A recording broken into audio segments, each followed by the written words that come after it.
In DeFi, you are your own bank. Decentralized finance is an ecosystem that contains coins, tokens, wallets, protocols. It's like infrastructure that allows people to do their financial interactions without using centralized bodies like government-issued currencies or banks. For DeFi to become a future of finance, how do you address this issue with trust? Everybody, welcome to the Curiosity Code podcast. I'm your host, Alex, and today I'm joined by Elena Shiltseva, a pioneering thinker and practitioner in the blockchain and decentralized finance space. And together we'll dive into whether DeFi is the inevitable future of finance, how it could become seamless and integrated, and what life might look like for the average person in a DeFi-driven world. Welcome to the show, Elena. Hi, Alex. Thanks for having me. In a couple words, in a couple sentences, tell us a bit about your background, where you're at today. We're obviously going to talk about DeFi, but just to create more context for this conversation, let's just spend a bit of time hearing about you and your journey. Absolutely. I have a background in traditional finance and fintech, working for several large banks and neobanks in Russia. But back in 2000 and 2017, I have discovered blockchain and namely Ethereum at that time. And I got startled. I understood wow, that's a future of finance. That's a future of money. And money is something that was always inspiring me. So I decided that I want to work there. And I instantly started to. I got hired as a product manager to one of the small centralized exchanges. And since then, I was working on multiple blockchain companies, startups, some centralized exchanges, NFT marketplaces, for example, Rarible. I was a CPO and co-founder of one Web3 payment app, let's say Revolut for business, but in Web3 for crypto payments. And currently, I'm advising multiple projects with their token sales, including one very interesting DeFi all-in-one on-chain protocol and app. Excellent. All right, let's just start about DeFi in general. You know, we had this conversation before the recording started, and we wanted this episode to be a bit more about exploring the DeFi in general, but not going into very needy details, and at the same time keep it still relevant to the audience. Interesting. Yeah. So DeFi, what is DeFi, and why everybody's talking about DeFi these days?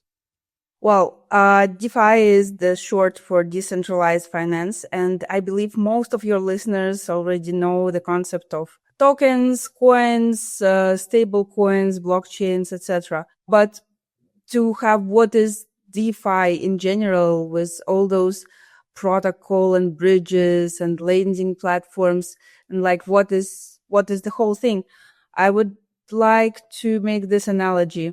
DeFi is internet for finance and money. Imagine the world before internet when we had centralized information sources like newspapers, TV, and just basic peer-to-peer informations like letters and conversations. Mm-hmm. And then the internet happened and everyone could become their own media. Everyone could host their own website. Now we have blogs and platforms that makes it easy to any teenager or even the kid. We have lots of Gen Z and Gen Alpha kids in internet. So everyone is their own media. Now everyone is their own newspaper. Mm-hmm. Same with the money. In DeFi, comparing to the CeFi, to centralized finance, you are your own bank.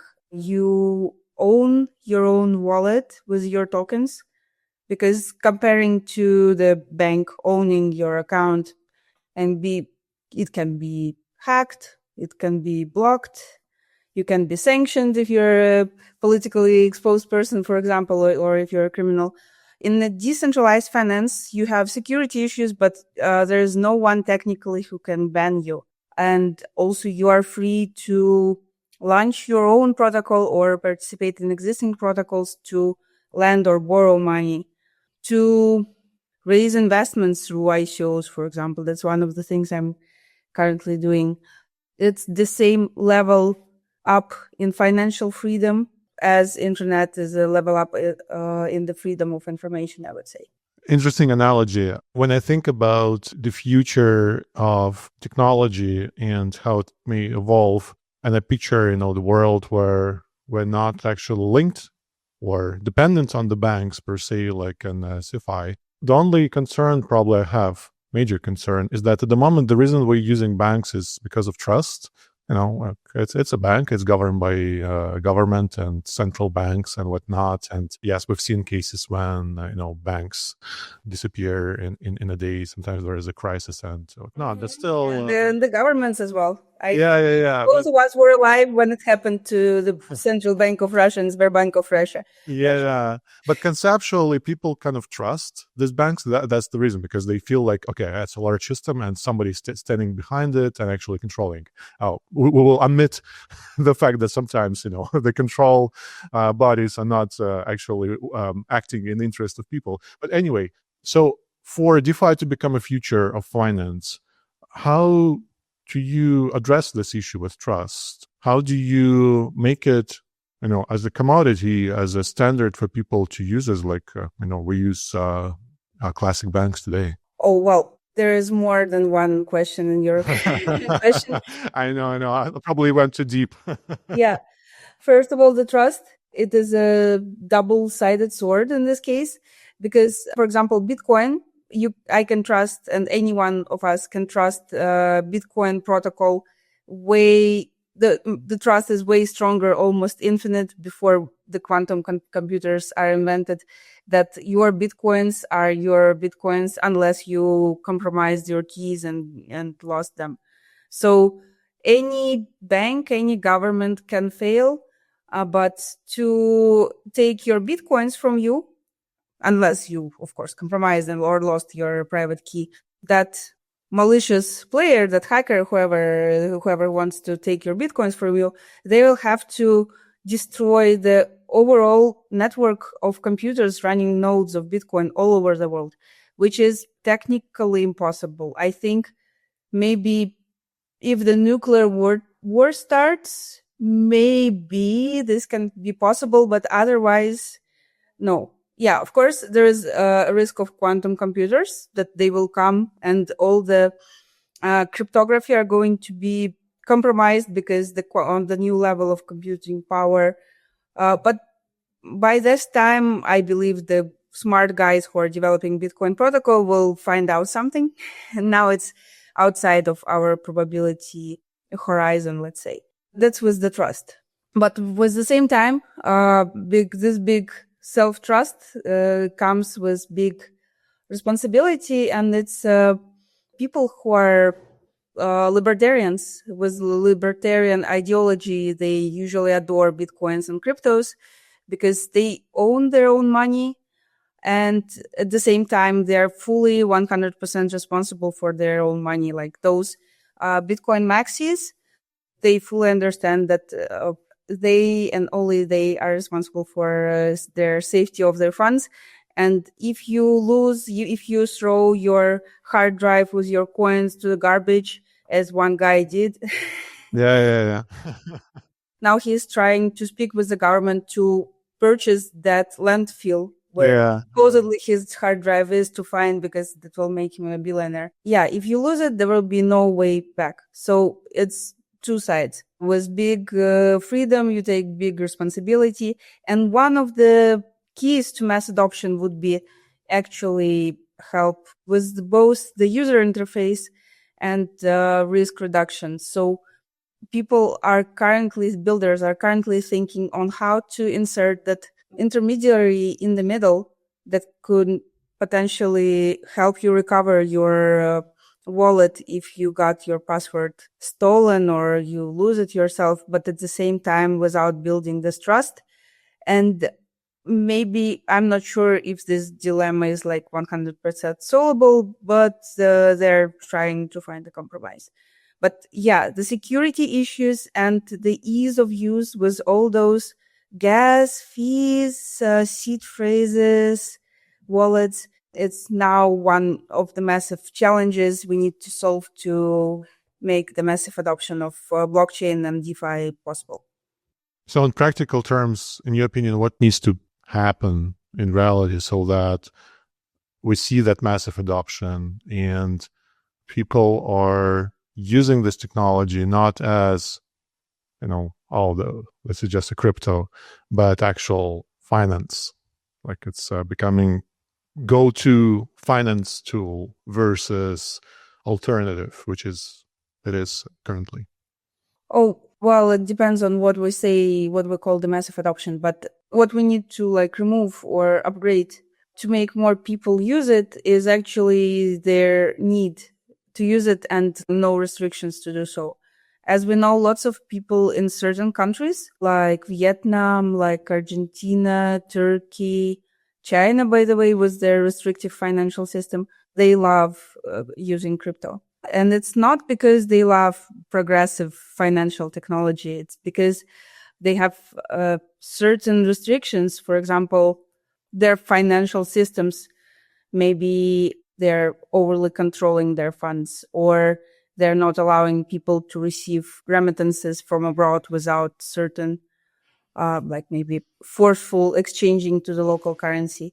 And in this case, receiving crypto is a workaround that allows people, even not very technically profound, not a crypto bros, not even an IT bros, to learn how to work with it.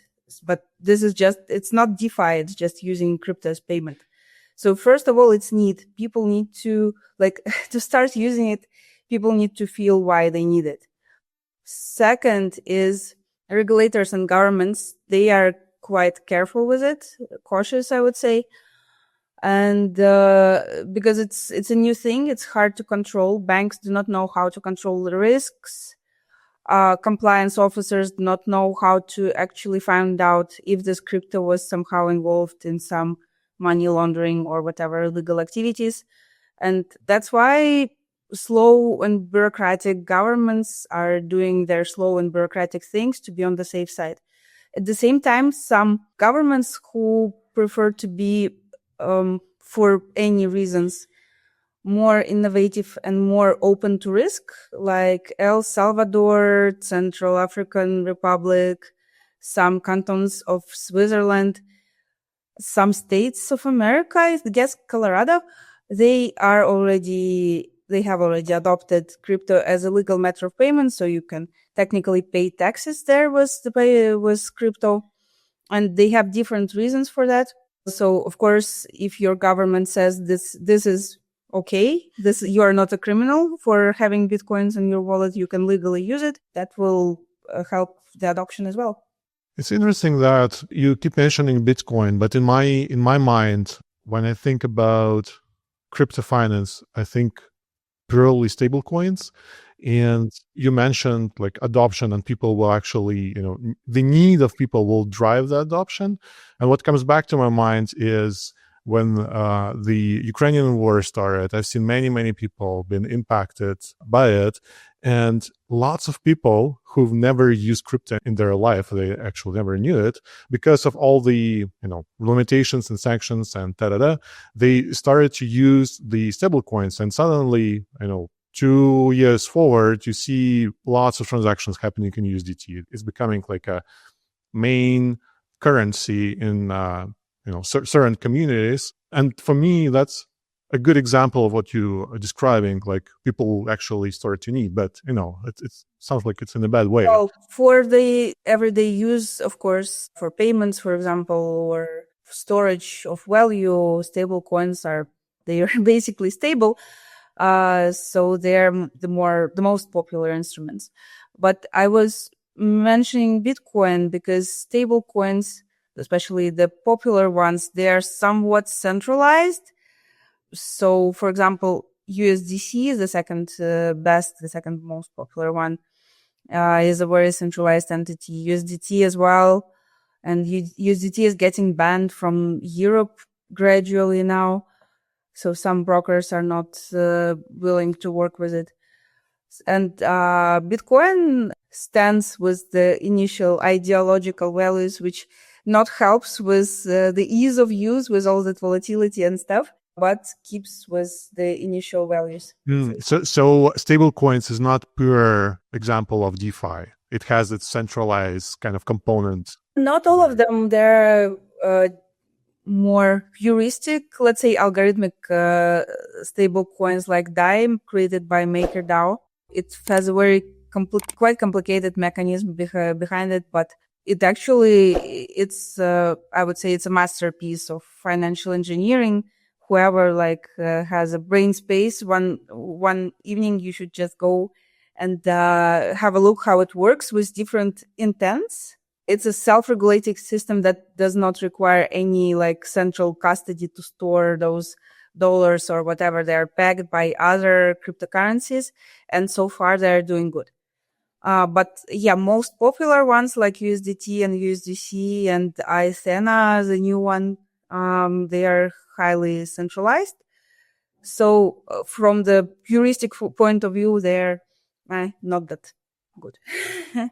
But still, they're very popular, and I would still call them parts of the decentralized finance. So what I'm hearing, and I'm actually learning something new. It's interesting that DeFi is not equal crypto and is not equal stablecoin in a sense.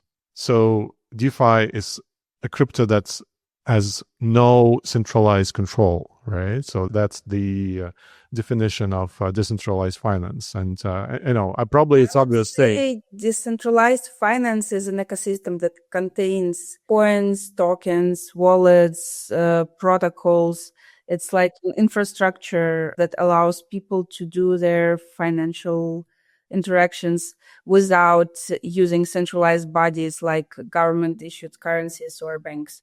Let's look at another spectrum of adoption, because I'm trying to think about this as how people will be adopting the technology, how we'll be adopting crypto, and we see that's happening. And stable coins do take place in that adoption happening.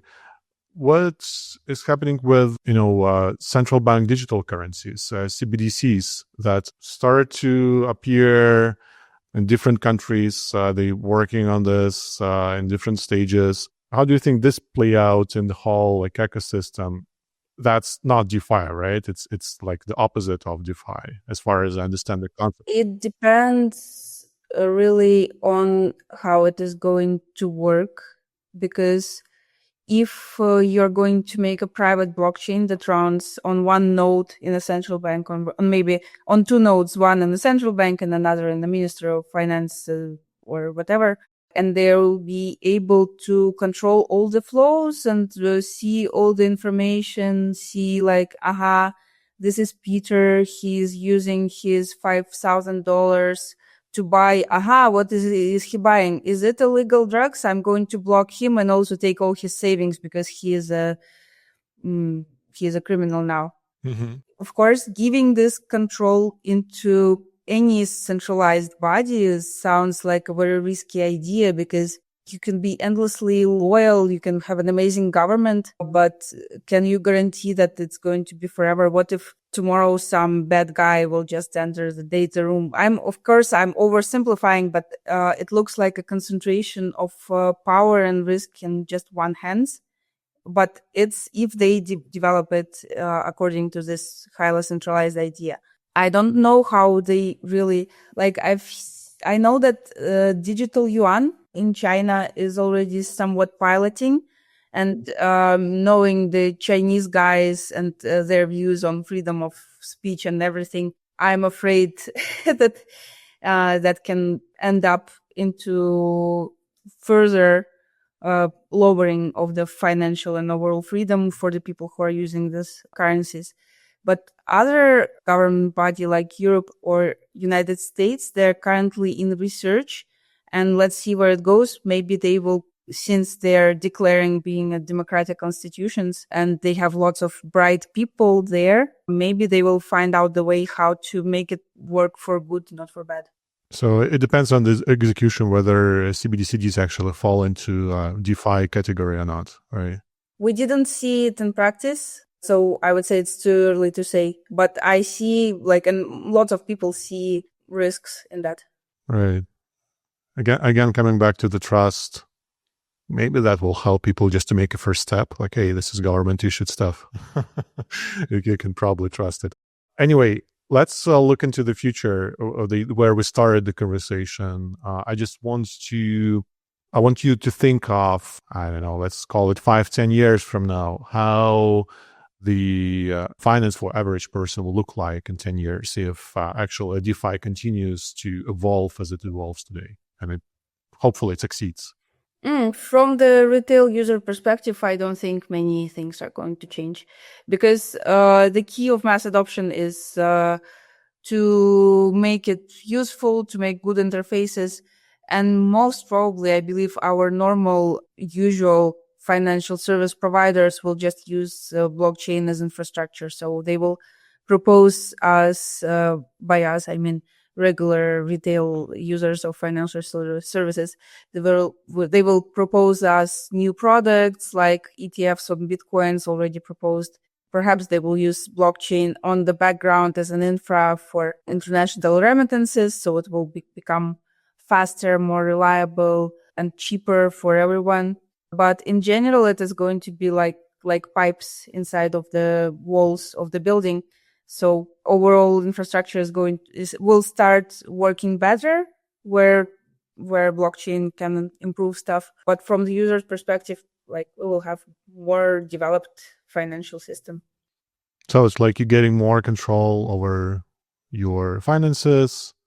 You're not dependent on a central bank that much any longer. But from the user experience, you can still go to the coffee shop and tap your phone and pay. You mean if the users are going to switch from their normal banks to being fully in crypto? Yeah. I don't feel the need, to be honest, for most of the people to do so. Of course, we have crypto anarchists, libertarians, Bitcoin maxis, people who don't trust their governments and in general like to be rebels. And they will be happy to use their crypto to pay directly. And they already have lots of opportunities to do so. There are cards that are working with Bitcoin, so you can pay with your crypto for your coffee already, or for services, you can buy real estates with multiple real estate agencies using your crypto. But for most users, they will only switch to this model of consumption, let's say, of financial services in case of the huge need, like, as you mentioned before, the people who are during the war, they're either sanctioned or have some other problems with their regular financial services. And then the need come and they had to adopt. So from the evolution point of view, like, what would dramatically change in the near future? I'm kind of trying to understand whether the system is already good enough, and what's the outlook in the near future for DeFi there? I think that the most part of adoption will happen on the institutional side, and banks and investment companies are going to use the infrastructure of blockchain for different reasons, to generate money, to store money. Okay. For the techno bros, the world of DeFi is full of amazing opportunities like yield farming, liquidity providing and stuff, but it has quite a steep learning curve and high barriers to enter, because you need to understand lots of stuff, and there are traps here and there. You can get robbed, you can get your money stolen from you, or you can just make some mistake and lose your money by yourself without external help. So I would say, as of now, the biggest adopters are the advanced users, which are institutions and techno enthusiasts. Yeah, it's interesting. I'm wondering how will it cascade down to the actual users. Will we see like a more accessible, cheaper financial services or things like that?